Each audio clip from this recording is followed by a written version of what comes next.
We are in engagement season, so that usually is between like Thanksgiving and Valentine's Day. And usually what happens right after the holidays, people are like, oh shoot, I gotta find a wedding venue, or I gotta start actually planning my wedding. Maybe you got your wedding venue months ago, but now you have to actually find all your vendors. So we always see in the wedding industry huge spikes in bookings across the board, whether it's a photographer, venue, anything. That all happens usually between January and February. So if you guys don't have your venue yet, or you're still hunting down for a photographer, videographer, caterer, now's the time. It gets a little bit crazy out there. We are seeing a huge spike in tours and bookings right now, and people are scrambling. So it's busy time. So first things first is really just have an idea of what you're looking for. So let's say it's on the venue side. Be ready to book. So a lot of people are coming in for tours. They're still kind of shopping around. They come in looking for either a specific time of year, specific date, and they're like, we gotta take a look at 3, 4, or 5 venues. Well, they might miss out on their date. So we want to make sure that when you come in, you are prepared to like move on that date if you actually are interested. I hate breaking the news that people's favorite dates are gone. A little sad out there, but usually if you love the space enough, you'll find a different date. But yeah, you really just want to be prepared. Be ready to put down the deposits. Don't be shopping around if you're not ready to put down your first deposit. And that's across the board. If you're not ready to book your photographer, but you found the photographer that you love, you might just want to accept that you might have to have a backup. Okay, so this sets the tone. This sets your tone for maybe your dress, your budget for other things. There's lots of things that might be factored into the venue itself. So not only location, transportation, hotels, all of that is relevant. The look and feel of your wedding. You don't want to be buying, things that don't work with your venue space. Big thing is photography too. You don't want to have a photographer that might have a completely different look or vibe than what your venue has. Maybe they're not comfortable with certain shooting styles too, and your venue doesn't have a lot of light. So you want to make sure that you start with your venue and then everything else trickles from there. Your budget is a big component to that, so be comfortable to really base all other decisions off of how much you spent on that venue and go from there. So depending on when you want to book. So if you're looking to get married this year, sooner than later, you have to get in, book your venue as soon as possible. Dates are flying, but there's still some dates out there for 2024. At our venue across the board, you'll see it at other venues too. 2025 is already starting to book up. So if you're looking for specific times of year or dates, you want to be ready and book as soon as possible. There are things, sooner than later. We have short engagements that come in all the time. Maybe they're looking to get married like 3-4 months or less than 6 months out. Especially micro weddings do that quite a bit. We do have a few dates available in the summer, but they are flying off the shelf, mostly Sundays, and then later in the year. So later in the fall to winter time is available. Okay, personally, I love Sunday weddings. If you ask vendors across the board, a lot of them say, I would do a Sunday wedding or a Friday wedding just because it's easier. Saturday weddings are kind of, going out a little bit because they go so fast that people have to be like, okay, I'd be fine with a Friday wedding. Sunday weddings are less expensive. So you get a great bang for your buck. If people want to come, they will come. If you're worried about guest list and you're thinking, I'm inviting too many people, Sundays might help with that. But also, if people want to be there, they'll take off on Monday. No one's going to argue about taking an extra day off of work. Here with us, your rental time is exactly the same. You party till midnight. So, there's no harm, no foul with picking a cheaper date. It's the same space, same amount of time, just a different day, and you get a bargain. So, love it. We usually see like early spring, so April, May, a little bit into June. That usually goes first. We usually see all of our Fridays, Saturdays in April and May go first. And then into September, October, it starts to trickle. Once those are done, then we start to see, July, August, November. But those months, those little cusp months, April, May, and September, October, first to go. So if you want to get married on any of those dates, probably because the weather's awesome, that is just, now or never. You got to do it because we're already seeing a lot of those dates go. I personally love winter weddings. I think it just has a beautiful aesthetic. Everyone's in like celebration mode. People are just, wanting to do something. There's not a lot going on during that time. I find that sometimes people that are like in that age where they're going to a ton of weddings, they are just back to back in the summer and the fall. And so by the time you get to winter, you're like, I could really use a wedding right now. I could use, an open bar. But I just find that it feels more, I don't know, sentimental a little bit. Like you're with family, you have a lot more time to enjoy it. Pictures are awesome, honestly. No one's going to tell that you're cold. The same reason, like they will know if you're hot because you'll be sweaty, but they will never know how cold you were in those photos. But usually we get like some beautiful photos of just like the snow coming down.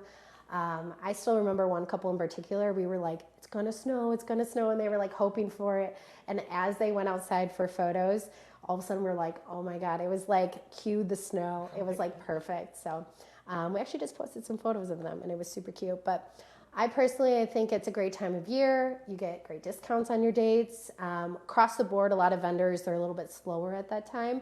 And so they'll offer you discounts, which is really fun too. So helps with your budget all around. We got really good at helping people plan weddings like from start to finish in a very short period of time. My record is 6 weeks. So it can be done in a shorter period of time. Once you get your big things out of the way, your vendor, your caterer, your photographer, your florist, all of it, the rest of it's easy. So that's all the little stuff. If you use great vendors that work really well together, they can do things very quickly for you, and you have a good idea of your budget and style, it's so much easier. It goes really fast. So you can get all of that done in weeks if you needed to. It just comes down to like, okay, do I have the money to put all these deposits down? Most couples, though, take about a year and a half to plan their weddings. Usually that's based on like, budgeting. Maybe they want a tax return. Maybe grandma's going to give them money at Christmas, and they just kind of pace it out. Or they have like other siblings getting married or family members getting married and they're kind of working around those time frames. So we just want to make sure that everyone is in their comfort zone. So we're never going to like, rush you into anything. You pick the date that you're comfortable with. So, year and a half. Families have like set ranges that they give their children. Some you may be like the first child's getting married and you don't know what the comfort zone is. So kind of talk about, this is what we're thinking. This is how much we think it's going to cost. A lot of times parents have a different view of how much weddings cost nowadays. It was much cheaper back in the day. You basically went to a venue and you're like, my color is red and black. And they're like, okay, done. So, things are much different. There's a lot more like DIY and more vendors involved. But having that conversation needs to come first before you do anything. It could really dictate how many people you invite, how many people they want to invite, and also what vendors you're looking at. I would just have that conversation of like, hey, are you willing to contribute anything? And if they are, then you at least know what that budget is. Never start booking things before you know what that dollar amount is, though. If they're like, yeah, we'll give you money, and then it turns out to be like $1,000, you're like, okay, I was thinking 10, but like, you don't want to do that to yourself. But, just know like what you personally as a couple are able to afford and then go from there. Parents might contribute a little bit. Maybe they want to do the traditional, like, we'll pay for the bar, we'll pay for, your dress and the caterer. So you can do kind of whatever the comfort zone is for family, but never exceed your budget. Don't go into debt for this. First, start with your venue. They know people that are coming in that they love to work with. We recommend a lot of people that we're just like, we know they're going to be the right vibe for you, personality-wise, budget-wise, style-wise. So all of that is really important. You want to know the people locally that work really well. Or if you're looking for a specific style, they can easily reach out to other people as well and kind of get you an idea of budget or style-wise. But yeah, I would start with your venues first. Maybe talk to friends, family that have used others, what their experience was with them. Really make sure, though, that it's like what you want. I always joke with people, too. I'm like, you're with your photographer longer than you're with your spouse that day. You should like them. Like, you should be friends with them at the end of this. So you want to make sure that, like, even if you have an engagement session with your photographer and you're not vibing, you don't have to continue working with them. Like, they want to break up with you probably too. Like, you just want to make sure that all of your vendors are really on your side that day and they're your people. So first of all, what we kind of just discussed a little bit would be like start with your budget, but also start with like your style. A big thing too is like really just mapping out like where you want to spend your money. I know we use budget a lot, but I really view it as like a range. Like if you say you're spending $5,000 on something and you end up spending 3, you don't have to spend that other 2. Like move it on to something else. But like know where you're at with where you want to put your money. Find out what's most important. If food is not super important, don't put your money there. If bar is, great, have a good time. But like make sure that you really have that conversation with your partner of like, what do we want to spend our money on? What is our budget for each of these things? And then are we willing to compromise on anything? So a lot of venues are different. They always have like different ways of wording things or things that are included. So first and foremost, know how many people can fit in there comfortably. Venues are known for saying like much higher than they can actually fit. We don't do that. We're very honest about it. We've tried. We've been like, yeah, you can fit more. No, don't do it. But know your guest count. Know what's included. Know what you can get as an add-on or an experience option too. And really just like understand what you're really getting into and vibe with the people that you're touring with. We hear a lot that people were like, oh, best tour. I loved you guys. Can't wait to work with you.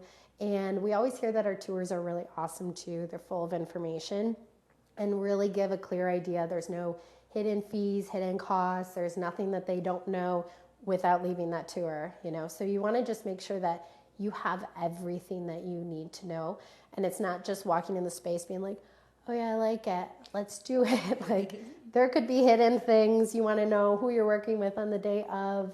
Do you have someone there that's representing the venue? What are they doing for you? And that's about it. I mean, you really just want to know what you're signing up for. Read your contract.